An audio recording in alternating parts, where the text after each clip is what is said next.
Pantun dulu ya. Kalau makan jangan berserakan.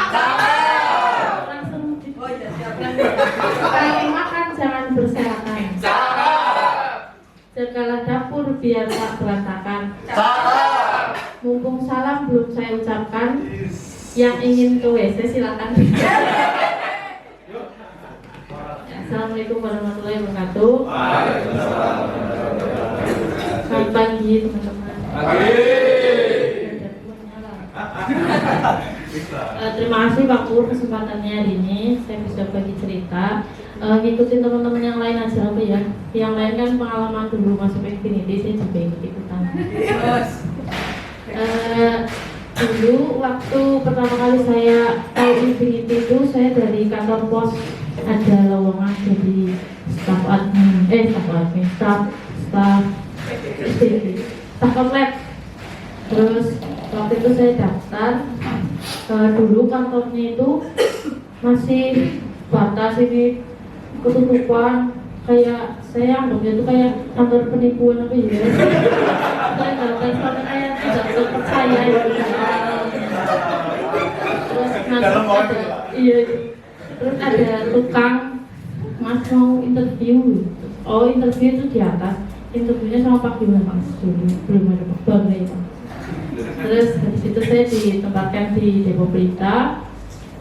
Di Depo Berita itu pun saya dulu kan ada kipasnya tuh. Nah, si cowok-cowok itu kan suka pada duduk di tempat saya karena saya punya kipas yang langsung nodong gitu. Terus cowok-cowok busuk itu suka duduk-duduk karena habis kesubukan bongkar-bongkar genset, terus alat-alat gitu. Terus waktu itu Pak Bela lewat loh, lagi duduk-duduk itu cowok-cowok. Saya dapat peringatan, hasil motor, habis ngambil motor. Terus Pak Bela bilang, saya ganti kamu sama yang baru. Terus karena saya dapat peringatan itu, terus karena sial itu kan gak ada di kalender ya. Kalau ada sih saya mending gak berangkat. Yang saya lakukan karena sudah dapat peringatan, saya cari cara, karena kalau misalkan saya ngomong Mas duduk sini, pasti cowok busuk itu marah saya kan. Terus habis itu saya lagi jalan mau ke WC, ada SPG nawarin kamera, ada brosurnya, saya ambil. Terus ada kayak CCTV gitu, saya gunting, saya tempelin di atas. Terus kalau cowok-cowok pada duduk-duduk, saya bilang, itu ada CCTV Mas, nanti kelihatan praktisnya dimarahin kamu duduk sini loh. Padahal kan. Terus waktu itu Mbak Vinda, marketing yang lama, sama Mbak Ella datang ke situ. Terus bilang, Mbak itu di atas ada CCTV loh, jangan duduk-duduk gitu. Terus Mbak Vinda bilang, emang dia dipasang CCTV itu? Mbak Vindanya percaya. Terus habis itu semenjak ada CCTV palsu itu, si cowok itu udah gak pernah duduk-duduk. Jadi saya udah berkurang dimarahinnya lah. Tapi pernah sempat ketahuan sih sama teman-teman, oh itu bohongan gitu. Terus dimasukin ya, saya sih gak masalah dimasukinnya. Yang penting kan saya udah dipecat gitu. Waktu itu ya maksudnya.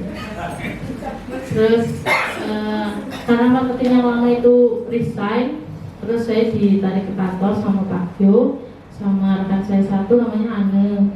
Nah di kantor saya waktu itu kayaknya ada dua pilihan ya waktu itu, Pak Bangga mau estimator apa marketing gitu. Terus saya pilih marketing, yang kantor saya pilih jadi estimator. Terus jadi estimator tuh teman saya kayaknya nggak kuat gitu, terus waktu itu saya ditinggal Mbak Vinda itu kayaknya berapa minggu kayaknya dulu diajarin Mbak Vinda jadi marketing. Terus waktu itu dikasih kerjaan banyak sama cara ngurus IMB itu nggak tahu gitu, tiba-tiba dikasih ini IMB-nya diurus sampai selesai. Proyeknya waktu itu di HRQ suruh diselesaikan, saya nggak tahu caranya tuh. Terus kalau pulang kerja saya minta tempat berpindah, minta diajarin caranya ngurus IMB gimana. Terus awal-awal itu kan memang saya belum tahu apa-apa, terus di Uber gitu kan, cowok-cowoknya kan banyak, saya sedikit, jadi saya masih kayak gimana caranya ngatur cowok-cowok ini supaya bisa berkoordinasi gitu. Sebenarnya sih sulit ya waktu itu, cuman seiring berjalannya waktu ya tahu caranya gitu. Kan semuanya harus belajar. Terus habis itu kalau di marah-marahin Pak Desi sering ya Pak. Hampir dari deh. Terus saya dulu masuk ke kantor itu saya nggak bisa Corel, nggak bisa Excel. Saya belajar itu di kantor. Dulu yang ngajarin saya Corel tuh Mas Rudi. Terus Excel saya belajar karena teman-teman sudah pakai Excel. Caranya seperti ini, saya belajar di kantor. Terus caranya bikin brosur gimana, saya diajarin Pak Yo. Caranya bikin kata-kata yang menarik itu juga diajarin Pak Yo. Terus waktu itu karena sering dimarahin beberapa masalah, saya belajar dari situ supaya saya ke depannya tidak melakukan hal yang sama. Ya walaupun kadang luput ya. Cuman saya belajar, maksudnya semua itu memang harus belajar dari nol. Saya dulu gak bisa apa-apa, sekarang juga masih belum bisa, tapi ya mengikuti aja ya Pak. Terus saya sih bersyukur kerja di sini bisa ketemu teman-teman yang hebat-hebat. Cuman maksudnya saya kenal banyak karakter gitu ya, ada yang karakternya diem tapi sekali ngomong lucu. Terus ada yang nyebelin ya ada, saya juga nyebelin gitu. Cuman jadi tahu loh caranya menghadapi orang yang kayak gini gimana, ini gimana gitu. Terus saya senang ketemu sama klien karena saya banyak belajar belajar ilmu-ilmu yang saya nggak tahu gitu. Orang ngobrol apa, oh ternyata kayak gini gitu. Cuman gak enaknya kalau di komplain itu sih marah-marah gitu. Cuman ya gimana lagi, karena memang sudah job desk-nya saya seperti itu, jadi saya harus jalani dengan baik. Saya rasa bersyukur ini saya harap selalu ada, karena kalau misalkan mungkin saya tidak bersyukur, saya bisa jadi orang yang sombong gitu. Saya sih minta sama teman-teman supaya banyak bersyukur, karena kadang kita lupa rasa syukur itu sangat penting. Kalau misalkan kita menghilangkan rasa syukur, kita akan jadi orang yang sombong dan tidak menghargai orang lain. Kalau rasa syukur itu menurut saya